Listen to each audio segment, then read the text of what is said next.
ഒരു പ്രാവശ്യം സൂറത്തുൽ ഫാത്തിഹ, പിന്നെ ഒരു പ്രാവശ്യം ആയത്തുൽ കുർസി, 3 പ്രാവശ്യം ഖുൽ യാ അയ്യുഹൽ കാഫിറൂൻ എന്ന സൂറത്ത്, 3 പ്രാവശ്യം ഖുൽ ഹുവല്ലാഹു അഹദ് എന്ന സൂറത്ത്, ഒരു പ്രാവശ്യം ഖുൽ അഊദു ബിറബ്ബിൽ ഫലഖ്, ഒരു പ്രാവശ്യം ഖുൽ അഊദു ബിറബ്ബിൻ നാസ്, പിന്നെ 3 സ്വലാത്ത്, അറിയാവുന്ന സ്വലാത്ത് 3 പ്രാവശ്യം. ഇത്രയും എല്ലാ ദിവസവും ഓതാൻ പറ്റുമോ മുടങ്ങാതെ?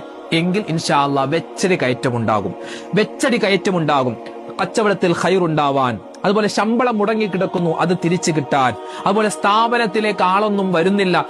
ഇപ്പോ ചില ആളുകൾ പറയാറുണ്ട്, എന്ത് കൈനീട്ട കച്ചവടം പോലും കിട്ടുന്നില്ല എന്ന്. കൈനീട്ട കച്ചവടം എന്തെങ്കിലും ഒന്ന് കിട്ടണ്ടേ, അതുപോലും കിട്ടാതെ. അതുപോലെ തന്നെ ഇതൊക്കെ നമുക്ക് കച്ചവട സംബന്ധമായ കാര്യങ്ങൾ മാത്രമല്ല, നമ്മുടെ ഈമാൻ ഉറക്കാൻ സൂറത്തുൽ കാഫിറൂന്റെ ശ്രേഷ്ഠതയാണ്.